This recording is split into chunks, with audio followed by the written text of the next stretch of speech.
Greetings. You're watching Breaking News on the Creative Society TV channel.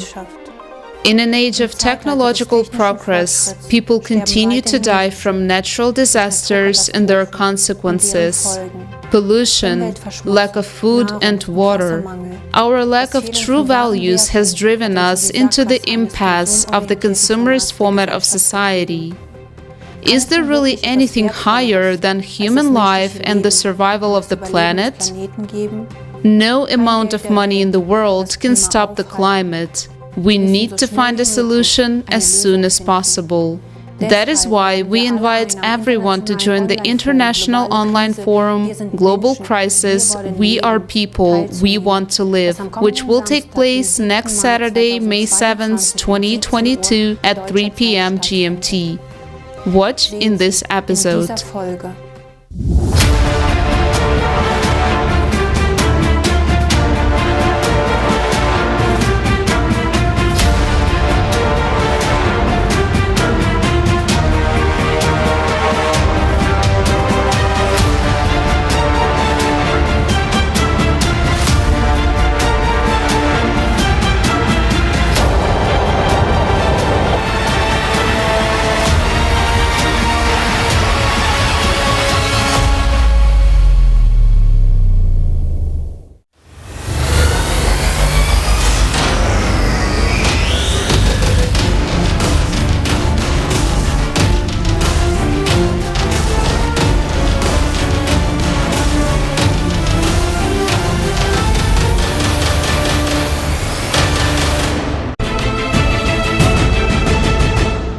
More and more powerful earthquakes of magnitude 6 and higher are occurring on the planet. What used to be a rare occurrence is now becoming the norm. For example, in April 2022, there were more than 135 earthquakes with magnitude greater than 5. Watch more about the earthquake in Bosnia and Herzegovina and the flooding in Uzbekistan from our Breaking News reporter. Hello, this is a breaking news reporter from Uzbekistan.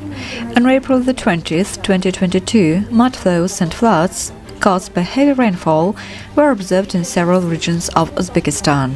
Unfortunately, as a result of the natural disaster, fatalities are reported in Jizakh region. In just 2 hours, as much rain fell on Samarkand and Jizakh regions as normally falls in the whole of April on average. Such a severe flooding was observed in these regions for the first time in 80 years. Houses and buildings were flooded, roads and crops were destroyed. In the disaster-hit village of Akisbulok, Farish district, more than 100 people were left homeless. A strong earthquake occurred in Bosnia and Herzegovina on the night April 23rd. According to the USGS, its magnitude was 5.7. The epicenter was about 20 kilometers from the town of Stolac. The hypocenter lay at a depth of about 5 to 10 kilometers. There were fatalities and injured people. Many residents were very frightened by what was happening. In Stolac, as well as in Master and Lubin, cracks got formed on the walls of houses, and some roads collapsed. In addition to Bosnia and Herzegovina, tremors were felt in Montenegro, Croatia and Serbia. The following is a video from Eyewitnesses of an earthquake in Croatia. The quake was extremely strong. At first, I heard a loud sound from a distance that grew louder. Then everything started to shake. I got up, took a few steps around the room and saw the furniture sway. I held it with one hand until it was finished. It was really scary. It started about after 11 p.m. I was at the computer. I had headphones in my ears. Then the chair began to swing, the table began to swing.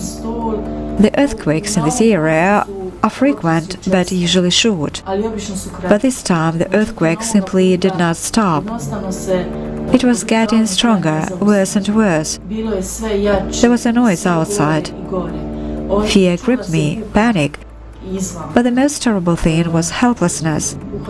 My mother called me on the phone. She was in a panic and wanted to run away. I realized that I could not hide from this anywhere. I could not escape anywhere. I wanted to be with my loved ones. I wanted all this to stop. I realized that this is happening all at once, and you never know when it will stop. And that's the scariest thing. Unfortunately, a recent trend of ongoing extreme weather events has continued in many countries. Latin America and the Caribbean is one of the regions of the world most affected by climate change. Pervasive natural disasters are severely damaging the health and lives of people, as well as the socio-economic development of the region. Next, the breaking news reporter will tell us what people in Ecuador, Venezuela and Colombia are facing in the second half of April 2022. Hello, this is the breaking news reporter from Ecuador.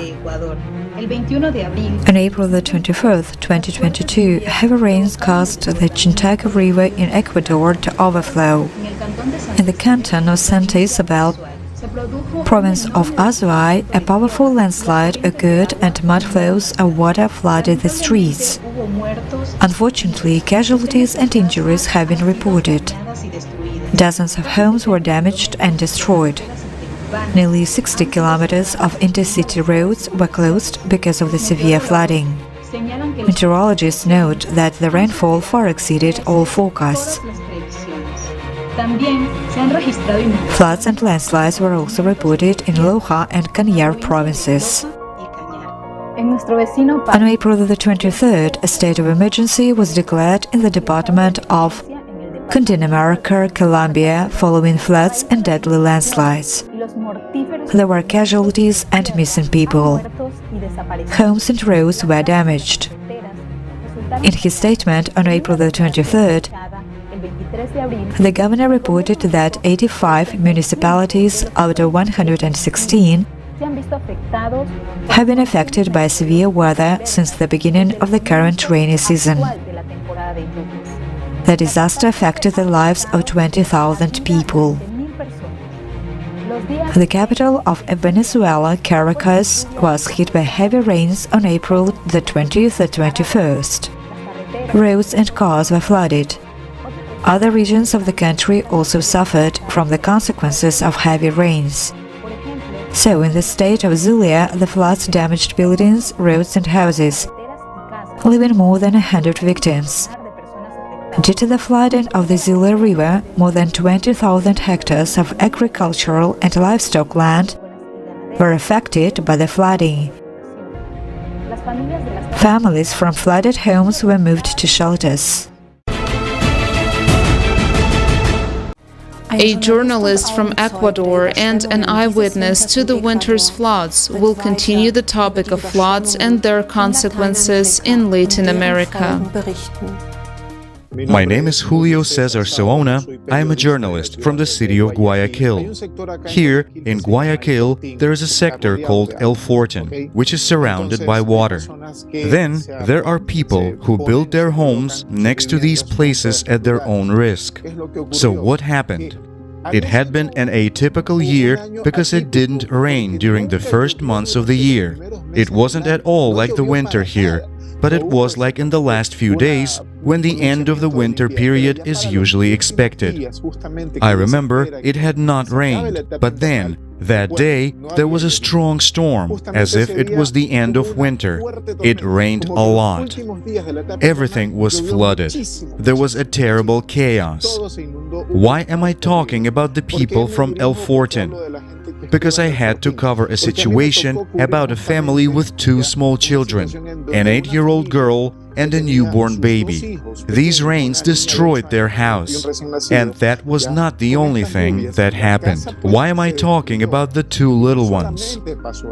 Because the two children drowned in the flood. The newborn boy's body was not found. The 8-year-old girl was found, but she was drowned, as the rain did not stop.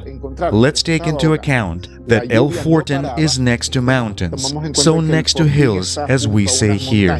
When we unite, we can build, and when we are not united, we destroy, unfortunately. So these are situations that we as human beings have to be aware of. Unfortunately, I repeat and I emphasize that precisely when the catastrophes and misfortunes happen, that is when we understand we have to unite. There should be a culture of full clarity. We have to be aware that this can happen, that the climate and nature are unstoppable. It is as simple as that.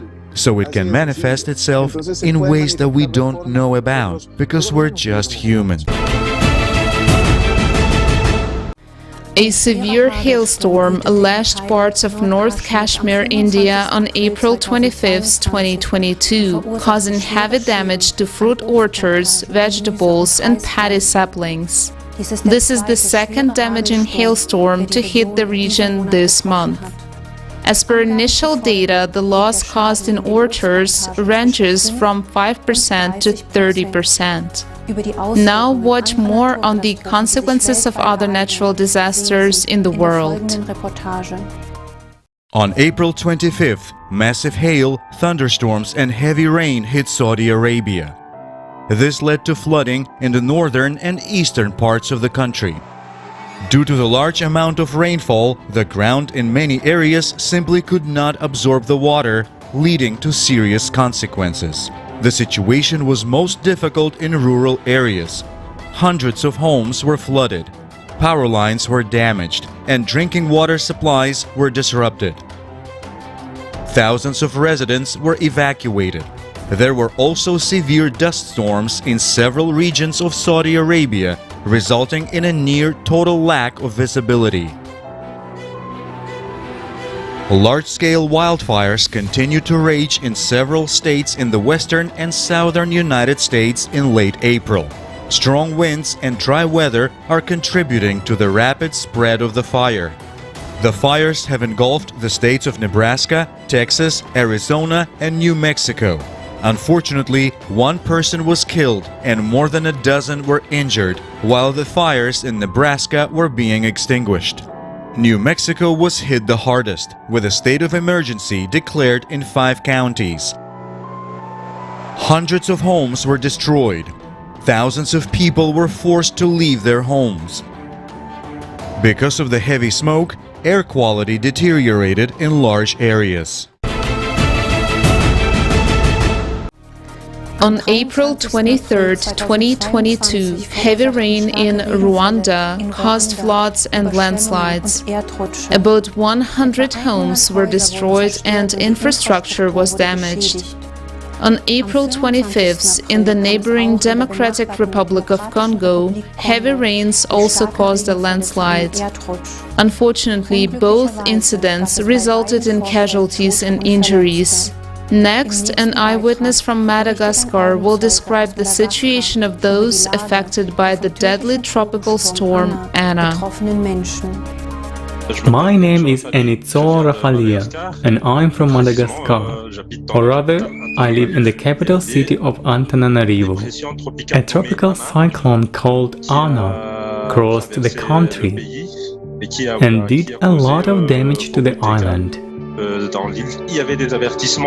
There were warnings from the state and the Madagascar Meteorological Service about impending hurricane-force wind gusts.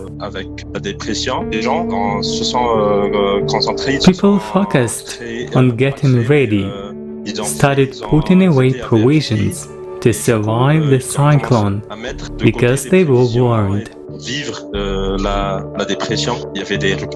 There were small dam failures in the areas. The whole area was flooded. The water got into people's homes. They were forced to move upstairs. Those who didn't have upper floors had to move into the stadium that was used to house the victims. And it was very sad to look at these people, because not only were their houses flooded, but cattle were also destroyed, and the rice fields were flooded when the rice had not yet been harvested. What shook me the most was seeing people who were forced to stay in their homes despite the flooding. They couldn't leave because of people who take advantage of the flood situation to loot houses when no one is there. It was also painful to see the victims crammed into the gymnasium where they were sheltered.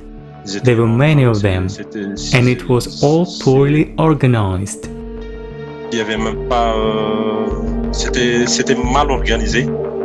It was a mess inside the gymnasium.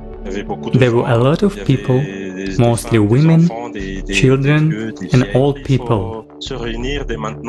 We need to come together today to change and improve what's happening now. Our lifestyle and approach to consumption is also important for climate conservation. I invite you to the International Forum Global Crisis We Are People, We Want to Live, to be held on May 7, 2022.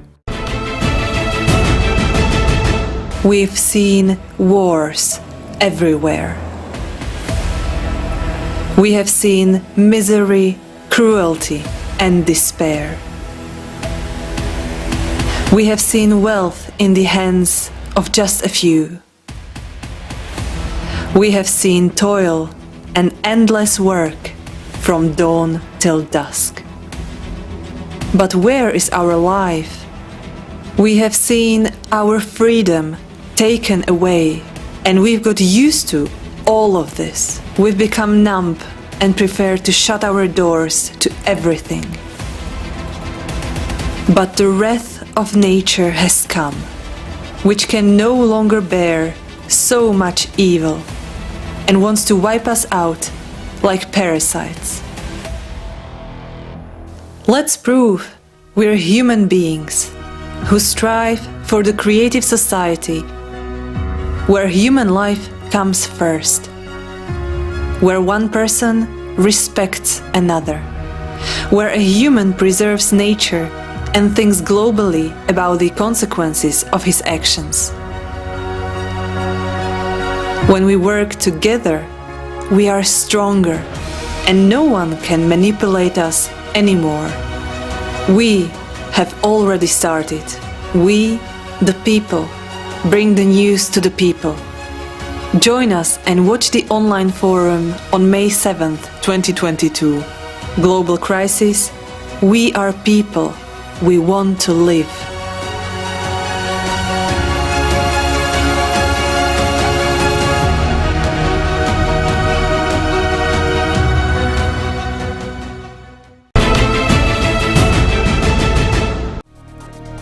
Unfortunately, the end of April 2022 was marked by news from around the world of deadly floods and landslides caused by abnormal precipitation, strong earthquakes, powerful hailstorms, and large-scale forest fires.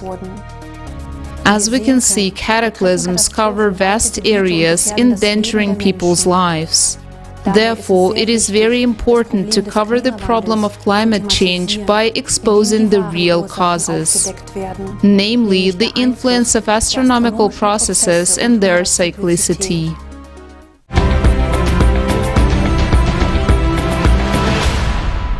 So how does galactic cosmic rays affect the Earth? The fact is that the harmful galactic radiation is directed at the right angle to the Orion Arm, in which the solar system and our planet are located. Previously, these rays passed at a tangent, but now we are approaching a point of near interaction. Unfortunately, little is known about this radiation. The issue requires urgent study and unification of all scientific potential of our civilization, of all researchers around the world. In 2001, Russian physicist Alexander Mikhailovich Mishin made a very important discovery. An extremely powerful stream of radiation was registered in a very specific region of space. Examination carried out by astrophysicist Shpitalnaya Alexandra Alfredovna on the radio telescope of Pulkovo Observatory confirmed its real existence. And further studies of radiation patterns, its flows from so-called Mission object, were established. And they came up with the conclusion that this very powerful energy emanates from a very particular place in the space that Mishin himself considered as the center of the universe. Astronomers approached NASA and asked to compare this data to the data that NASA has. But unfortunately, their request was just simply ignored. This radiation is probably the very same exact galactic rays that are making irreparable changes in the core of our planet, and also in the cores of other planets of solar system, and it even affects the stars up the arm, the Orion arm. And we already basically know that they are affecting the sun itself as well.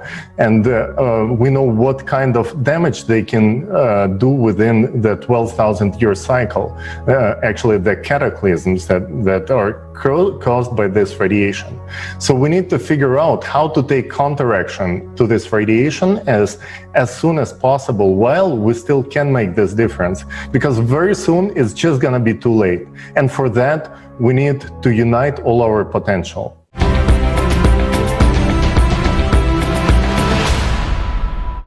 We hear about predictions for decades in advance, but we don't have that much time.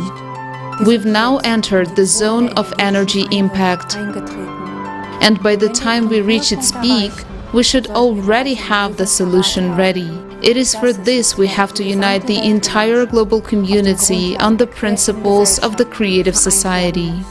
Because today it is absolutely clear that a rapid progression of climate change is taking place. And there is not a single politician, not a single diplomat of sound mind in the whole world, on the whole planet, who can deny the danger of all these phenomena.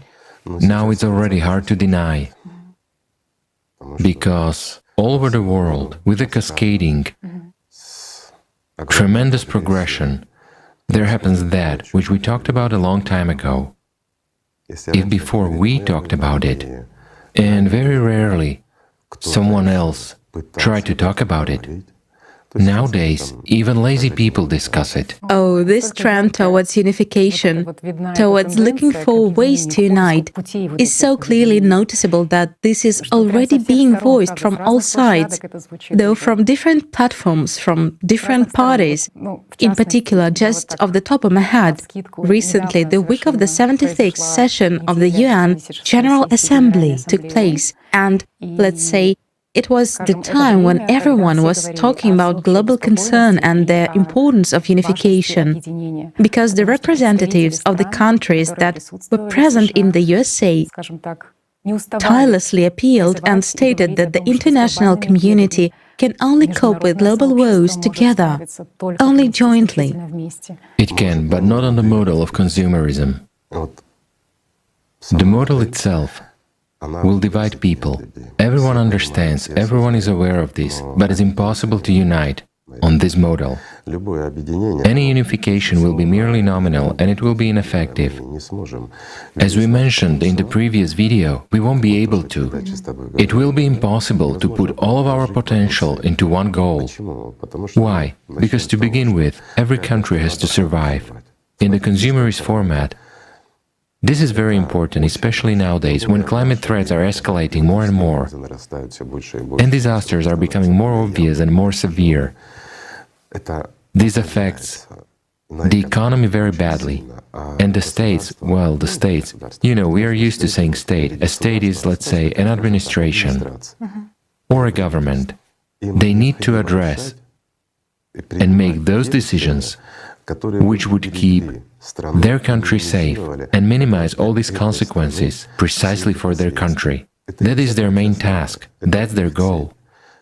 Therefore, they have to take care of every citizen so that they have a better economy, so that it would be easier for people to live, so that people would be happy with them. To put it simply, why? Because this will give them an opportunity to serve another term in that very administration and continue ruling the country. It's normal and natural. And that's why they go there, right? To help people. And they take responsibility for all people. They have to decide and take care of people, right? Right. But it means that they also have to take care of the economy, of many other things, as well as of national security. So how, in such a consumerist format, can we put all of our intellectual and, material resources into one idea, into one goal? It's impossible. We are divided.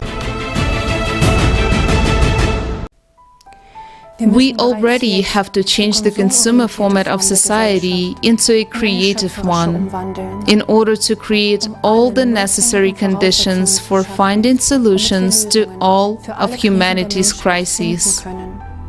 But in order for radical changes to happen and for us to be able to build a creative society, it is important that every person takes an active part. The Creative Society project is aimed at uniting in a completely new format, where human life is in the first place. Learn more about the project at creativesociety.com website. Thank you for being with us today, and see you soon on the Creative Society TV channel.